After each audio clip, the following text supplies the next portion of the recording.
What if I told you that humanity's greatest enemy has always been itself? Across centuries, humans have built civilizations, created art, and reached for the stars.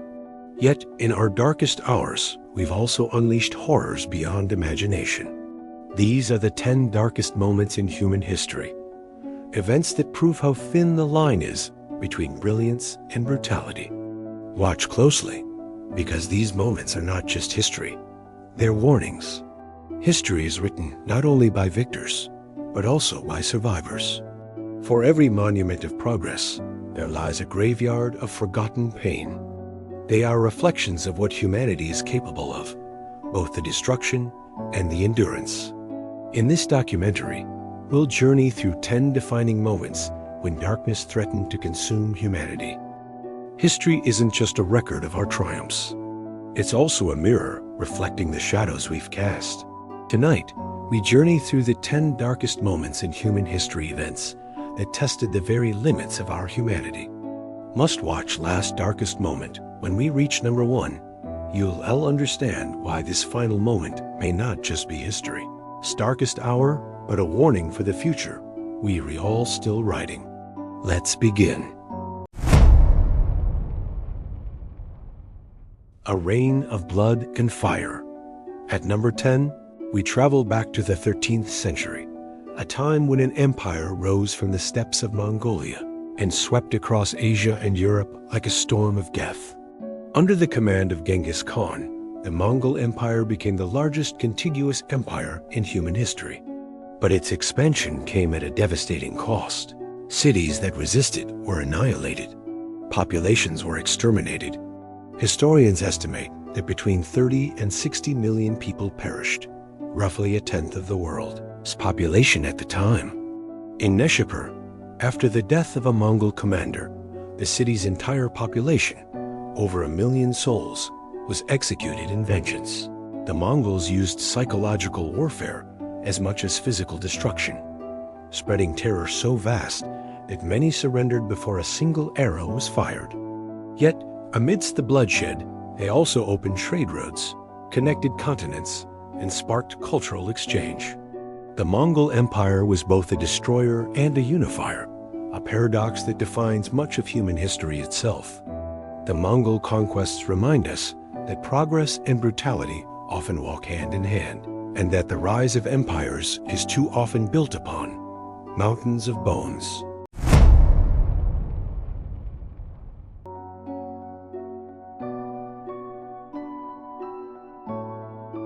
Number 9 on our list marks one of the longest and most inhumane enterprises in human history, the Atlantic slave trade.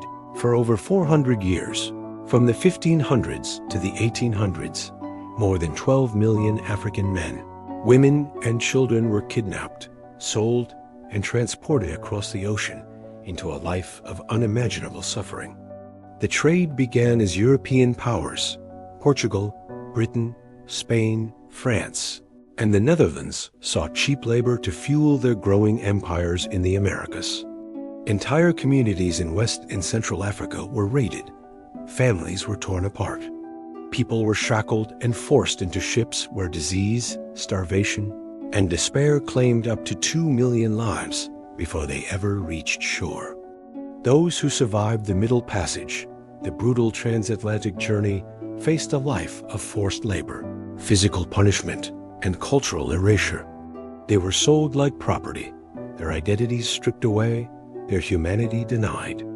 The true horror of slavery isn't in the cruelty of individuals, but in the systems that made it normal. Governments, merchants, and entire nations grew wealthy on human suffering, justifying it through racism and greed. Even after slavery was abolished in the 19th century, its legacy continued. Economic inequality, racial injustice, and generational trauma that still echoes today. This chapter of history serves as a critical reminder of humanity's capacity for cruelty, but also its resilience. The stories of those who resisted, who preserved their culture against all odds, and who fought for freedom are a testament to the enduring strength of the human spirit. Remembering this past is not about assigning guilt, but about understanding the roots of modern-day inequalities and committing ourselves to building a more just and equitable future for everyone. It's a painful history, but one we must confront to ensure such atrocities are never repeated.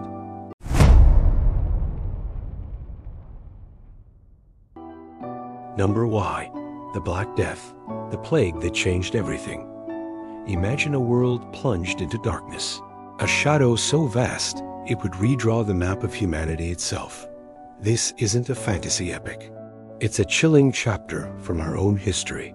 This is the story of the Black Death. In the mid-14th century, between 1346 and 1303, an invisible enemy swept across the globe, leaving devastation in its wake. We know it today as the bubonic plague, but to the people who lived through it, it was simply the Great Pestilence, a terror that seemed to have no beginning and no end. It's estimated that this single pandemic wiped out nearly 1/3 of the entire global population at the time. To put that into perspective, imagine every third person you know gone. It's a scale of loss that's almost impossible to comprehend. So, how did this catastrophe begin? And how did it change the world forever? Let's journey back in time to the bustling trade routes of Central Asia, where our story begins. The year is 1346. The world is a web of interconnected trade routes, with the legendary Silk Road acting as the main artery connecting the East and the West.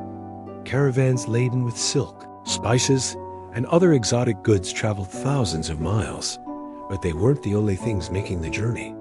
Unseen and unnoticed, a deadly passenger hitched a ride. The bacterium Yersinia pestis lived in fleas, which in turn lived on black rats.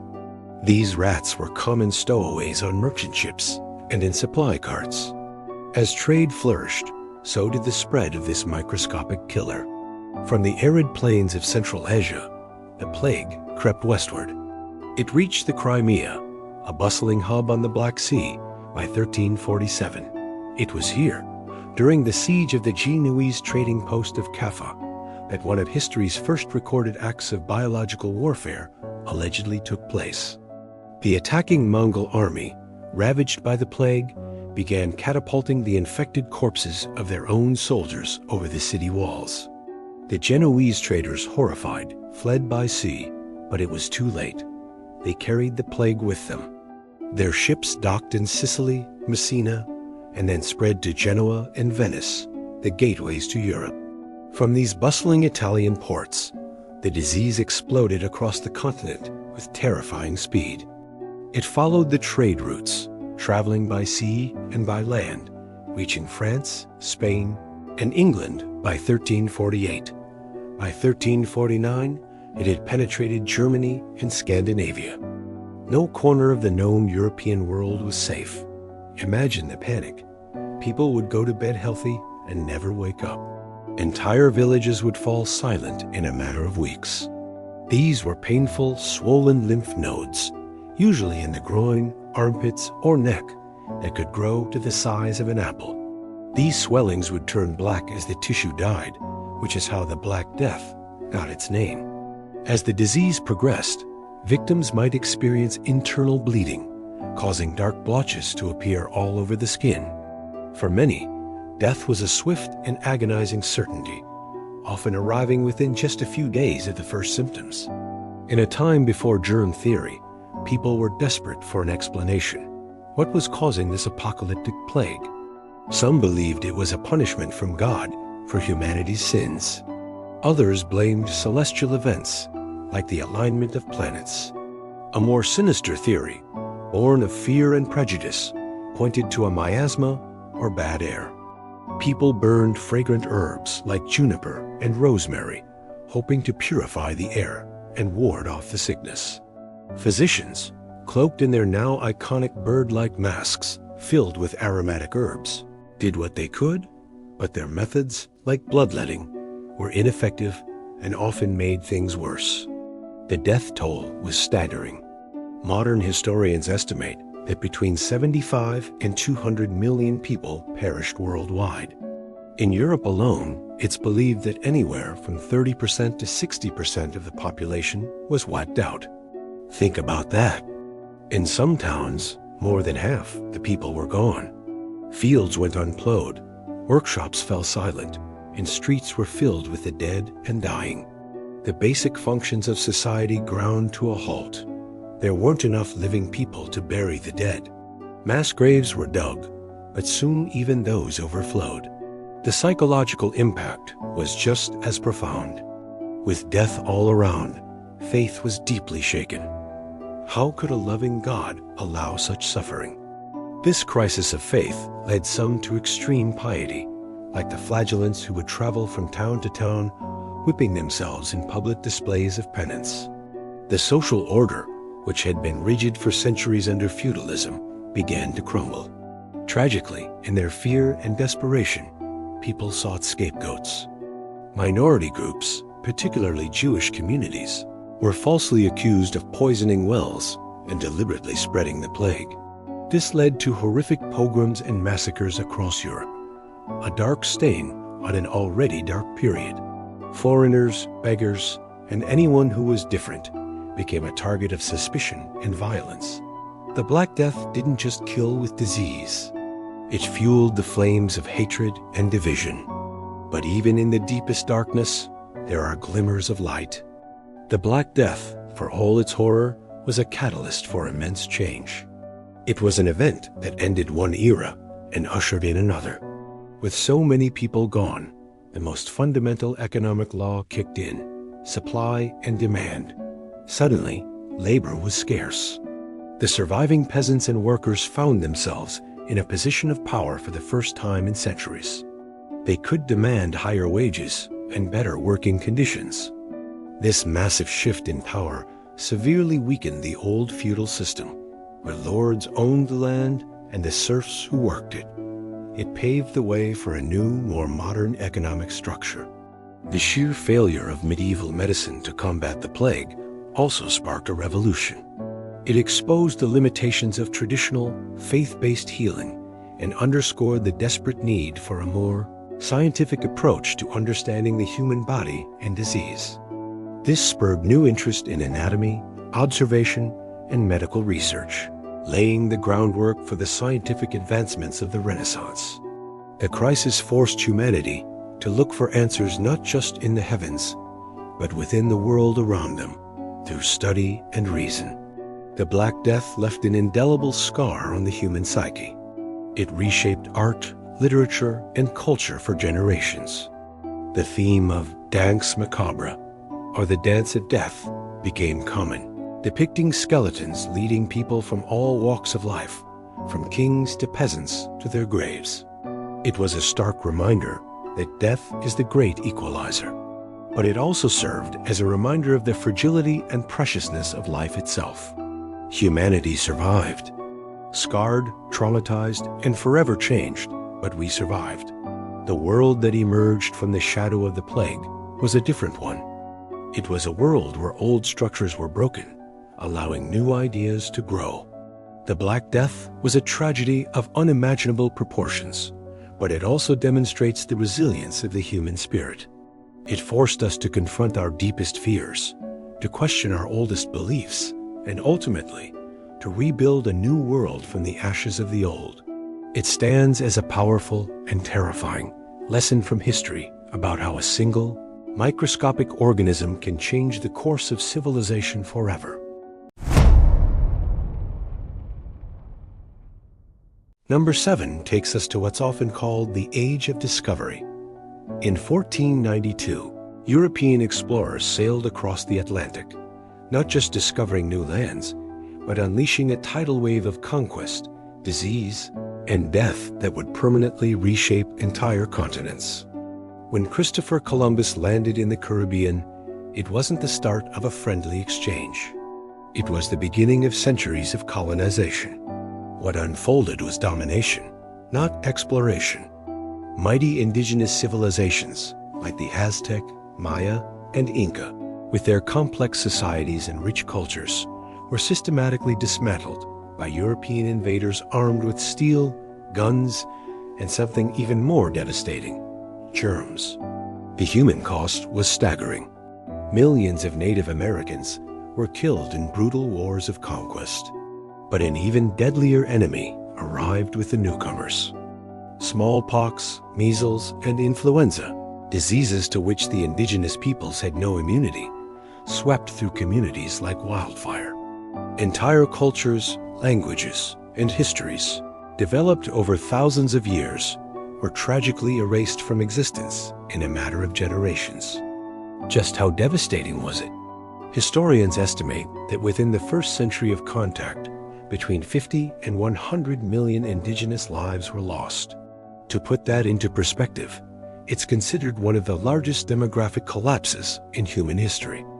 The colonization of the Americas also ignited the transatlantic slave trade, forcibly relocating millions of Africans and building new economies on the foundation of human suffering. While the conquerors often claimed they were bringing civilization and faith, the grim reality for the native peoples was violence, forced labor, and the theft of their land. It's a stark reminder that for every empire built, another world was often destroyed. As we move forward in time, we see a pattern emerge. Empires rise and they fall. But as humanity entered the modern age, our capacity for destruction and our ability to justify it only seemed to grow. At number 6 on our list, we uncover the harrowing events of the Great Chinese Famine. In the heart of the 20th century, a silence fell over one of the world's oldest civilizations. A silence so profound, it swallowed the lives of millions. This is the story of a tragedy that for decades, few outside of China dared to speak of. Between 1959 and 1961, the People's Republic of China, under the iron-fisted rule of Mao Zedong, experienced the deadliest famine in recorded human history. It wasn't merely a natural disaster.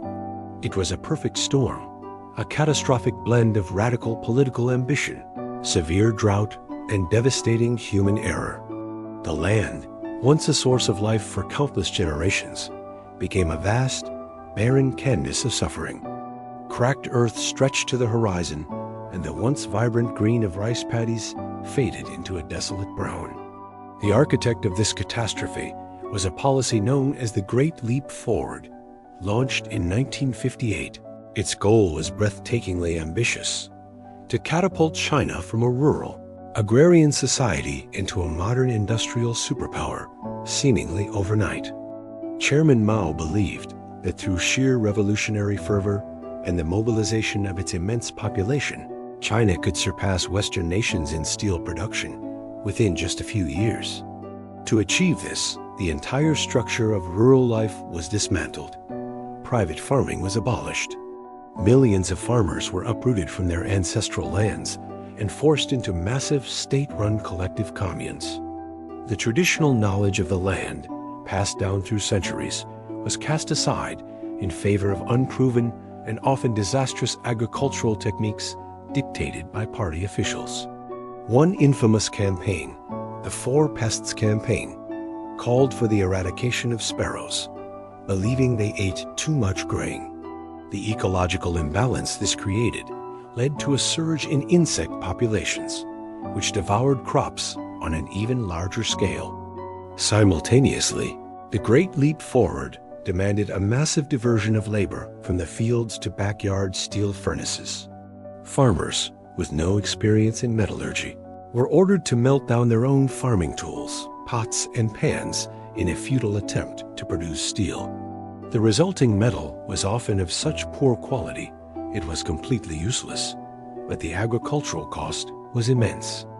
With the most able-bodied workers diverted from farming and essential tools destroyed, harvests were left to rot in the fields.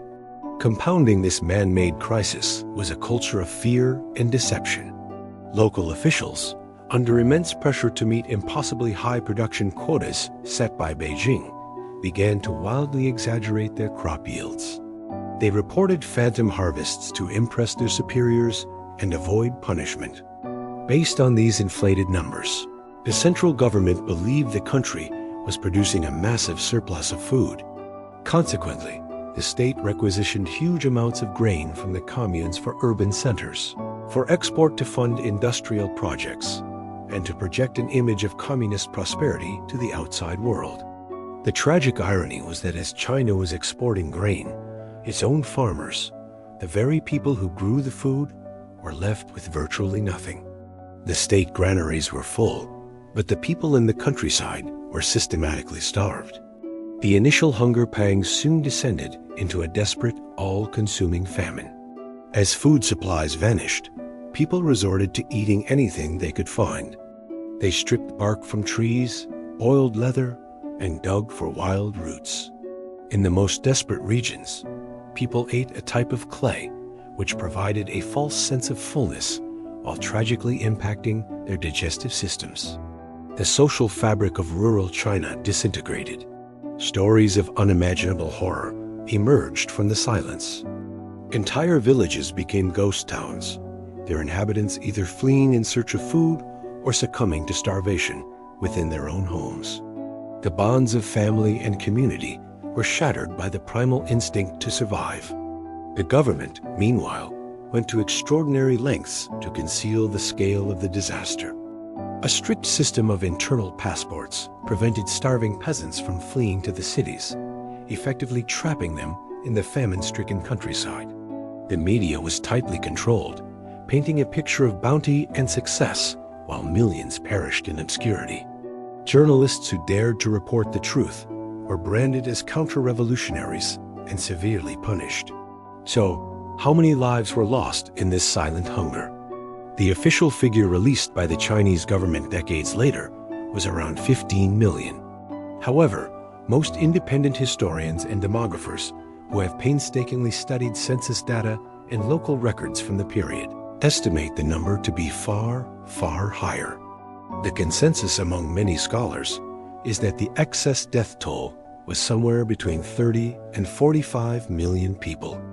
To put that number into perspective, it is as if the entire population of a country like Argentina or Poland vanished in the span of just 3 years. The Great Famine was not just a failure of agriculture. It was a profound failure of politics and humanity.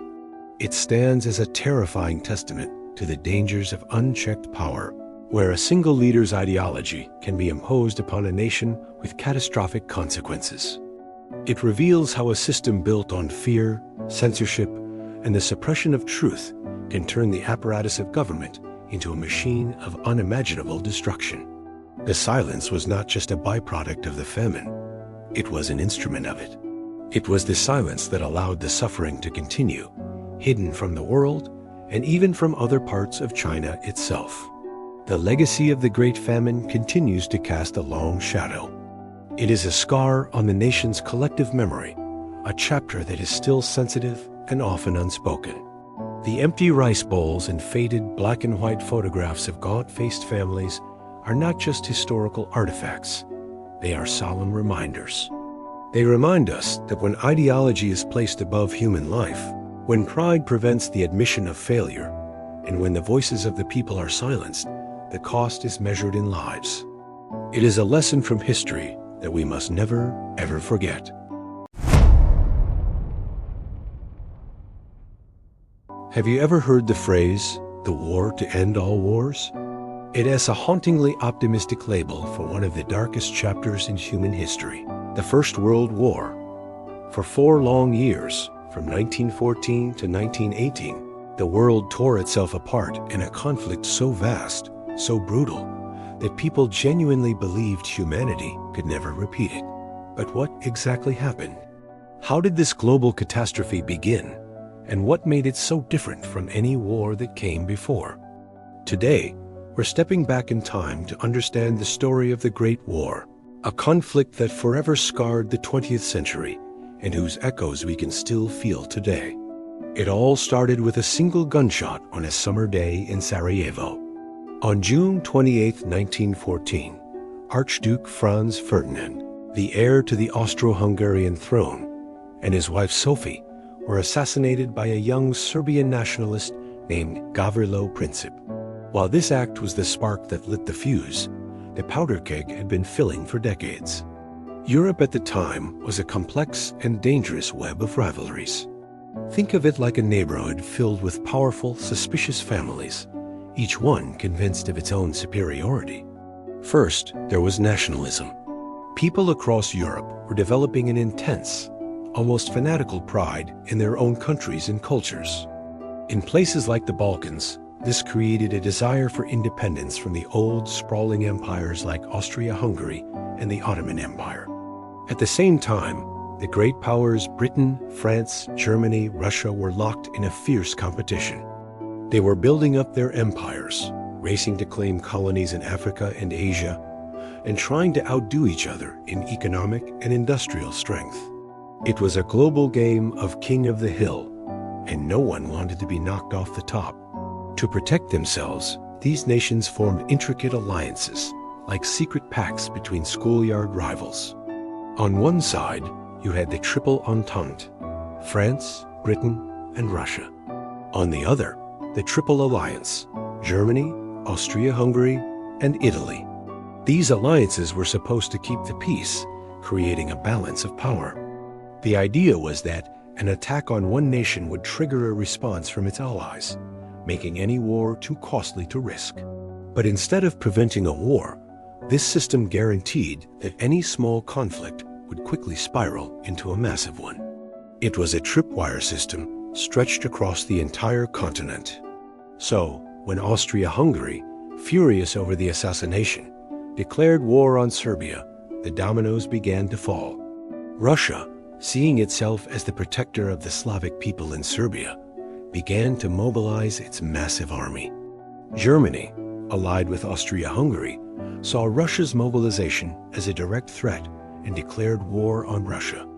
Then, Germany turned its attention to France, Russia's ally, launching an invasion through neutral Belgium.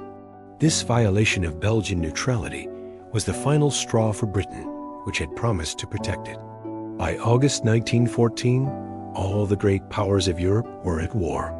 Millions of young men, swept up in a wave of patriotic fever, eagerly signed up to fight.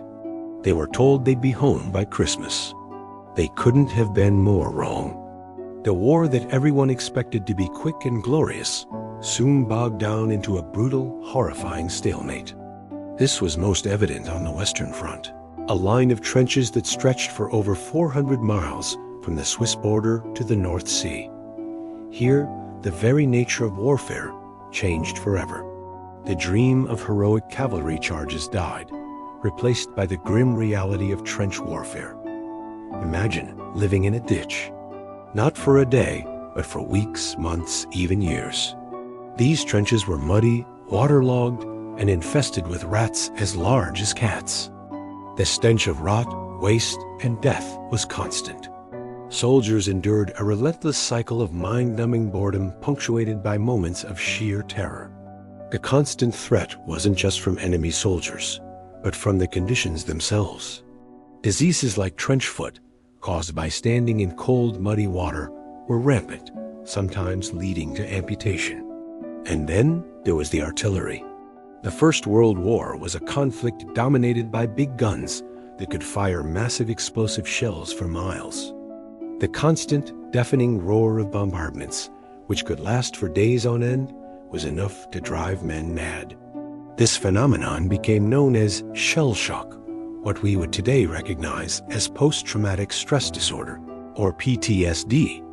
Soldiers would be sent over the top, ordered to climb out of their trenches and charge across a desolate, crater-pocked wasteland called No Man's Land. This stretch of ground between the opposing trenches was a death trap, covered in tangled webs of barbed wire and commanded by enemy machine guns. The machine gun, a relatively new invention, could mow down hundreds of men in minutes. In battles like the Somme in 1916, the British Army suffered nearly 60,000 casualties, killed, wounded, or missing on the very first day of the offensive. For months of fighting, they gained only a few miles of mud. The Industrial Revolution hadn't just built cities and railways. It had also created terrifyingly efficient new ways to kill. In 1915, poison gas was introduced, a silent and insidious killer that drifted across battlefields, choking its victims or causing horrific chemical burns. In response, soldiers were issued crude gas masks, turning them into ghoulish, anonymous figures. The tank was another new invention, a heavily armored landship designed to cross no man's land and break through enemy lines. And for the first time, the skies became a battlefield. Pilots in flimsy, wood and fabric biplanes engaged in aerial dogfights, becoming modern-day knights of the air. But planes were also used for reconnaissance, and ominously, for dropping bombs on cities far behind the front lines, bringing the war home to civilians in a new and terrifying way. While the Western Front is the most infamous, the war was a truly global conflict. On the Eastern Front, the vast armies of Germany, Austria-Hungary, and Russia fought battles that were more mobile but no less bloody. In the Middle East, the Ottoman Empire fought against the Allies, leading to campaigns in places like Gallipoli, a disastrous amphibious invasion by Allied forces that resulted in immense casualties for both sides. The war was also fought at sea, with Britain and Germany engaging in a naval blockade, each trying to starve the other into submission.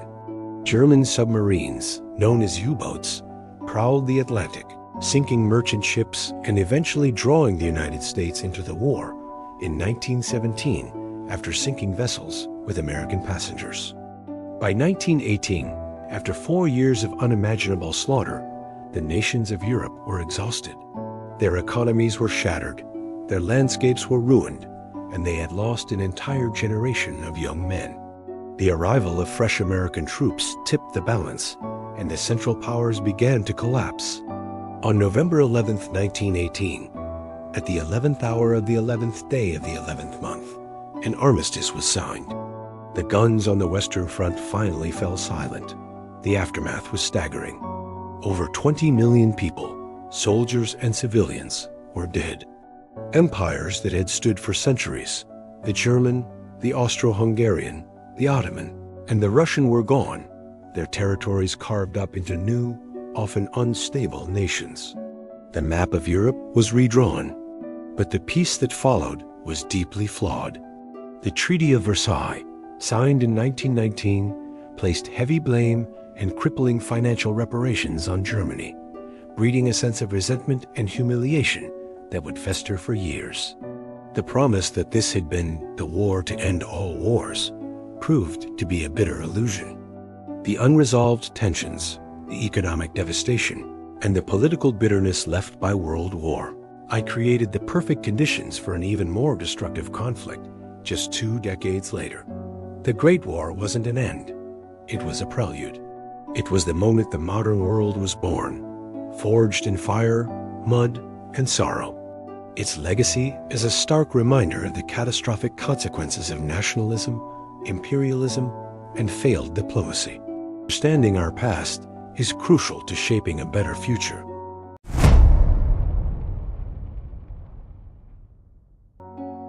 Have you ever wondered what happens when humanity forgets itself? When an entire nation is poisoned by hate, turning neighbor against neighbor and friend against foe? Today, we're going to talk about a time that must never, ever be forgotten. A time when darkness seemed to swallow the light. Between 1941 and 1945, one of the most horrifying events in human history unfolded. The Nazi regime in Germany orchestrated the systematic, state-sponsored genocide of 6 million European Jews. This event, known as the Holocaust, also claimed the lives of millions of others Roma, Poles, Soviet prisoners of war, disabled individuals, and anyone the regime deemed undesirable. But how could something so monstrous happen? It didn't begin with gas chambers. It began with words. It started with propaganda that dehumanized an entire group of people, painting them as the source of all of Germany's problems. It began with laws that stripped Jewish citizens of their rights, their businesses, and their dignity. They were forced from their homes into overcrowded ghettos, made to wear yellow stars to mark them as different, as other. This slow, methodical segregation was the fertile ground where unimaginable cruelty would later grow. Then came the deportations. Imagine being forced from your home, herded onto cattle cars with your family, with no idea where you were going. These trains, packed with men, women, and children, traveled for days to a network of concentration and extermination camps built across Europe. Places with names that will forever be synonymous with suffering: Auschwitz-Birkenau, Treblinka, Sobibor. For millions, this was a one-way journey. Upon arrival, the true horror was revealed. This wasn't just imprisonment. It was a factory of death. Families were torn apart on the selection ramps. Those deemed unfit for forced labor, the elderly, the sick, and countless children were sent directly to gas chambers disguised as shower rooms. The scale was industrial. The efficiency was chilling. The people who ran these camps were not all monsters in the mythical sense. Many were ordinary people, fathers, husbands, neighbors, who had become cogs in a machine of murder, convinced by a hateful ideology that their victims were not human. The Holocaust serves as a stark and terrifying reminder of what happens when prejudice is weaponized by a state. It shows how easily a society can descend into madness when it allows hatred and intolerance to go unchecked. It is a testament to the dangers of blind obedience and the power of propaganda to twist the human mind. The world stood by for too long, and the price was a scar on the conscience of humanity that can never fully heal. When the Allied forces finally liberated the camps in 1945, they were met with scenes of unbelievable horror: skeletal survivors, mountains of corpses, and the chilling evidence of industrialized slaughter. The survivors' stories are a crucial part of this history. Their resilience, their pain, and their courage to rebuild their lives are a powerful testament to the strength of the human spirit. They are the witnesses who carry the memory for all of us. Why do we still talk about this? Why must we revisit this pain? Because forgetting is not an option. In a world where we still see hate, discrimination, and the dehumanization of others, the lessons of the Holocaust are more relevant than ever. We honor the victims not just by remembering their names, but by actively fighting against the ideologies that led to their deaths. We must challenge prejudice wherever we see it, speak up for the persecuted, and educate the next generation. The phrase "never again" is not just a slogan, it's a solemn promise. It's a commitment we must all make to ensure that humanity never again forgets itself.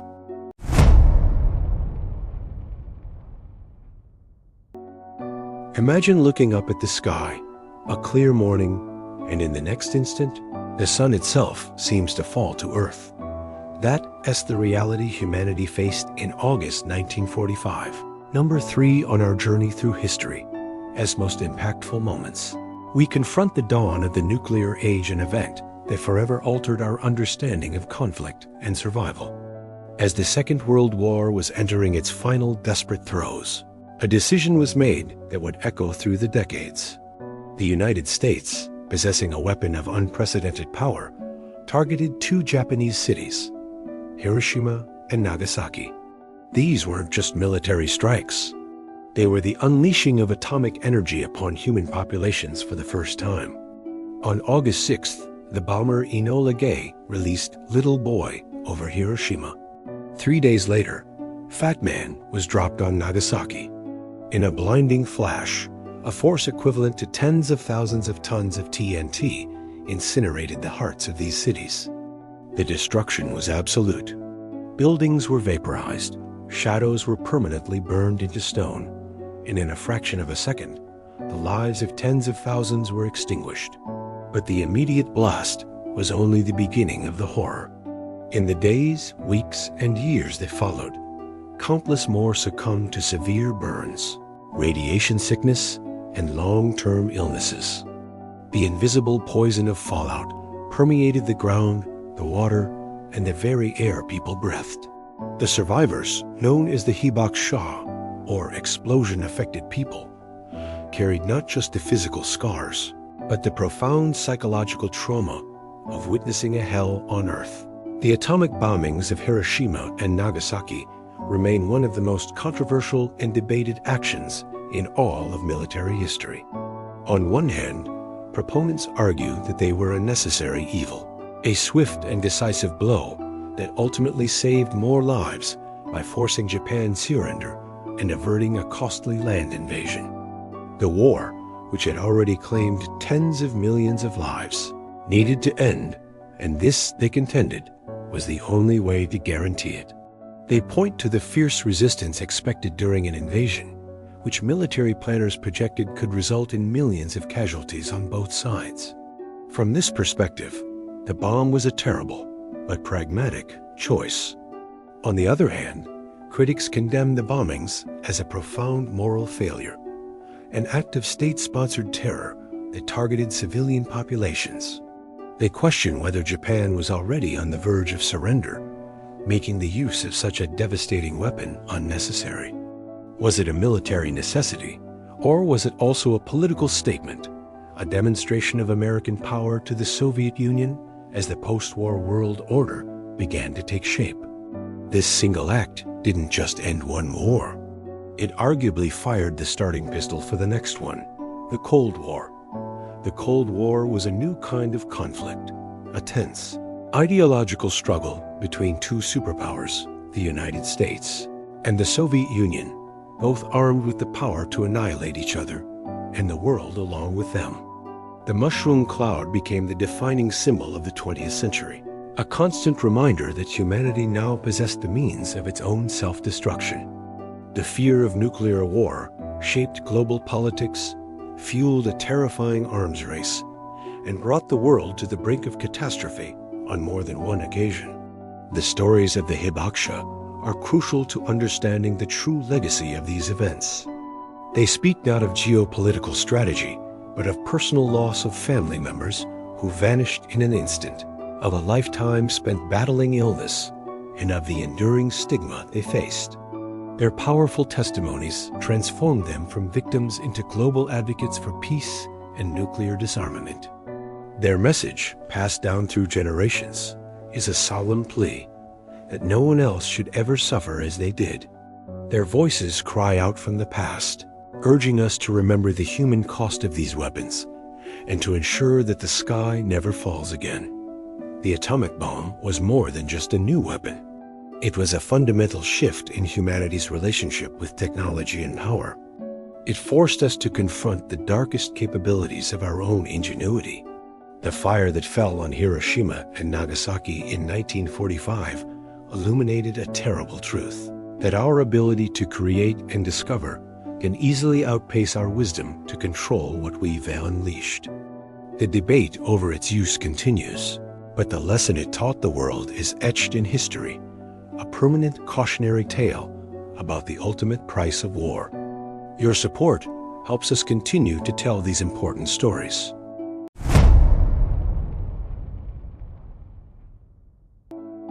Imagine a world on fire.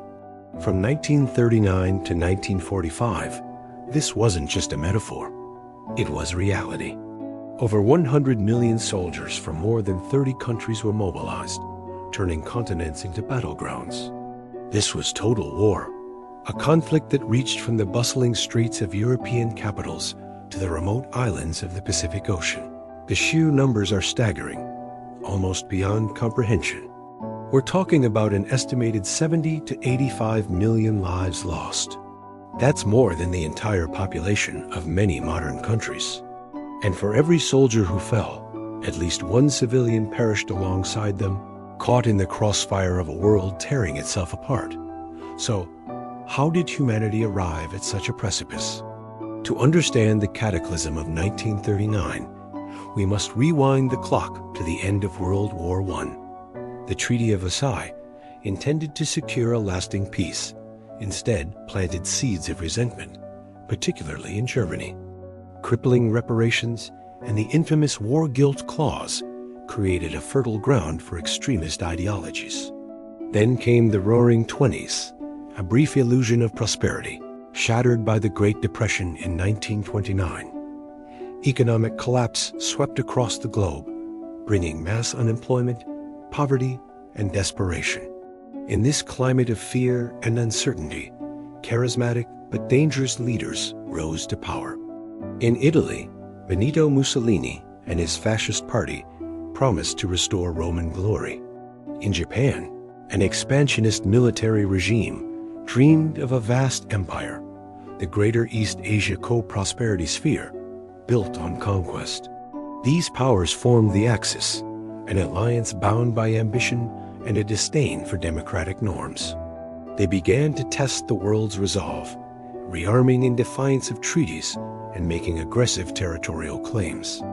The international community, still reeling from the trauma of the First War, initially responded with a policy of appeasement. Leaders like British Prime Minister Neville Chamberlain hoped that by giving in to some of Hitler's demands, they could avoid another bloody conflict. The annexation of Austria in 1938, the Anschluss, was met with little resistance. Later that year, the Munich Agreement handed over the Sudetenland, a region of Czechoslovakia, to Germany. Chamberlain famously returned home declaring peace for our time, but it was a fragile peace, built on a grave miscalculation. In March 1939, he broke his promise and invaded the rest of Czechoslovakia. The policy of appeasement was dead. The world was holding its breath. The final trigger came on September 1, 1939. German forces stormed into Poland, unleashing a new, terrifying form of warfare. The Blitzkrieg, or Lightning War. It was a brutal, coordinated assault of tanks, planes, and infantry designed to overwhelm the enemy with shocking speed and force. In response, Britain and France, honoring their alliance with Poland, declared war on Germany. The world was once again at war. The early years of the war were a whirlwind of Axis victories. Poland fell in weeks. Then, after a period of relative calm known as the Phony War, the German war machine roared back to life in the spring of 1940. Denmark and Norway were quickly overrun. Then, in a stunning campaign, Germany invaded France and the Low Countries. The seemingly impenetrable Maginot Line was bypassed, and Allied forces were pushed back to the sea at Dunkirk. In a heroic, almost miraculous evacuation, over 330,000 Allied soldiers were rescued from the beaches by a flotilla of naval vessels and civilian boats. But it was a retreat, and soon after, Paris fell. France surrendered, and Britain stood alone against the might of the Nazi Empire. The Battle of Britain began. The German Luftwaffe sought to gain air superiority as a prelude to an invasion, but the Royal Air Force, though outnumbered, fought with incredible tenacity. "Never in the field of human conflict," said Winston Churchill, "was so much owed by so many to so few." The Rayav's victory saved Britain from invasion and proved that Hitler's forces were not invincible.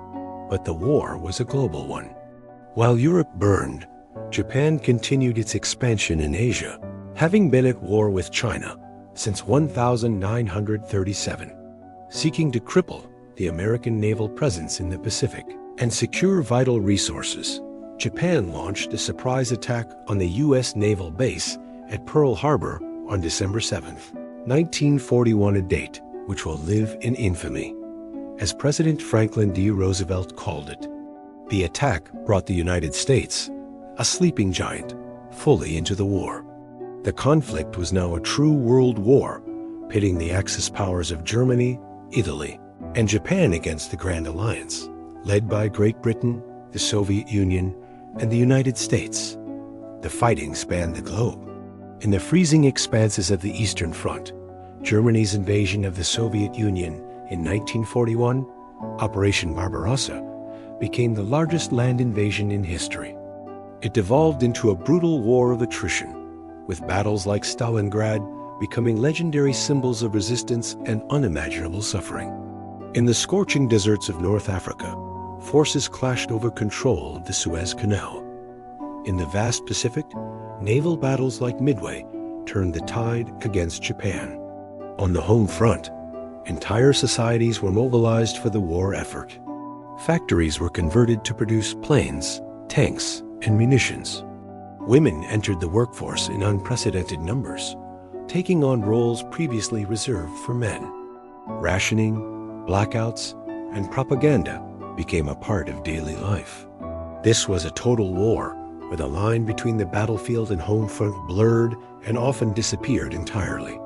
The war also unleashed some of the darkest chapters in human history. The Holocaust, the systematic, state-sponsored genocide of 6 million Jews and millions of other victims by the Nazi regime, represents a nadir of human cruelty. In concentration and extermination camps like Auschwitz, Dachau, and Treblinka, people were subjected to forced labor, starvation, and mass murder on an industrial scale. It was a calculated attempt to exterminate an entire people, rooted in a hateful and pseudoscientific ideology.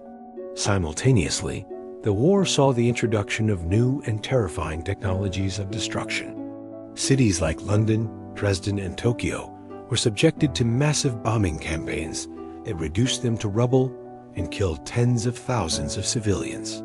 The war culminated in the development of the ultimate weapon, the atomic bomb. In August 1945, the United States dropped 2 atomic bombs on the Japanese cities of Hiroshima and Nagasaki. The instantaneous destruction and long-term radioactive fallout were unlike anything the world had ever seen. The use of these weapons remains one of the most controversial and debated acts in modern history. But it did force Japan's surrender, finally bringing the war to an end on September 2, 1945. The aftermath was a world scarred and broken. Cities lay in ruins, economies were shattered, and entire generations were traumatized. But from these ashes rose a profound determination to build a better world. The horrors of the war gave birth to new institutions and ideas. The United Nations was formed in 1945 with the mission to maintain international peace and security and to foster cooperation among nations. The Nuremberg trials established the principle that individuals, including national leaders, could be held accountable for war crimes and crimes against humanity. A new era of international law began to take shape.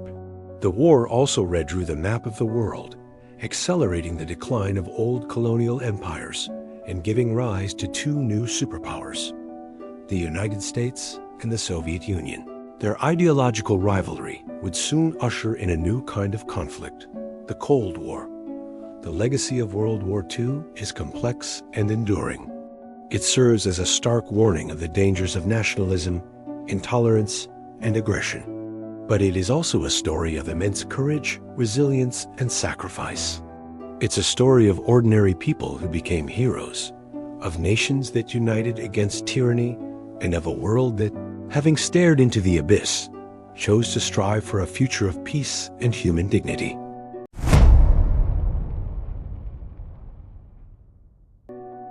The darkest moment in human history might not be something we read about in textbooks.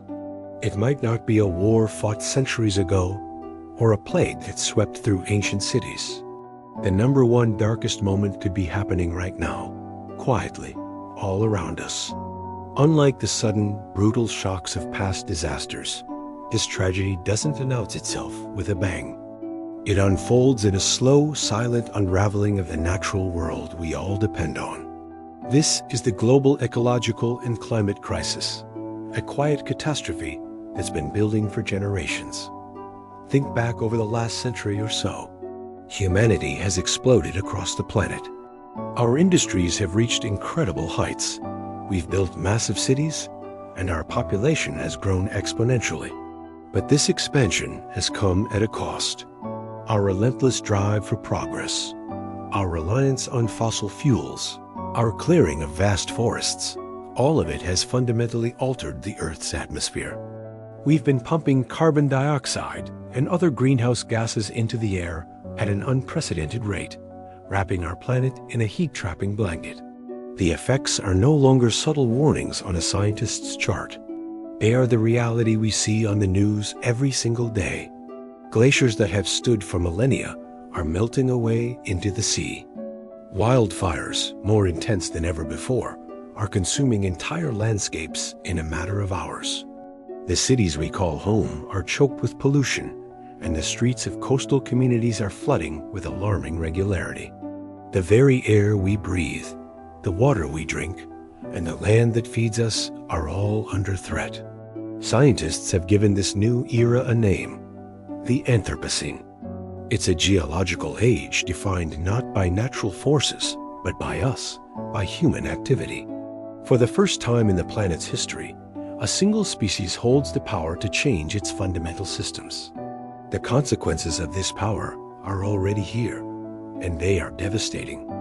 We see it in the record-breaking heat waves that scorch continents, in the catastrophic floods that displace millions, and in the prolonged droughts that lead to famine.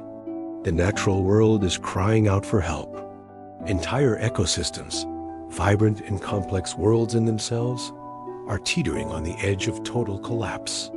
Take the coral reefs, the beautiful, bustling cities of the ocean. Rising water temperatures are causing them to bleach, turning them into ghostly white graveyards.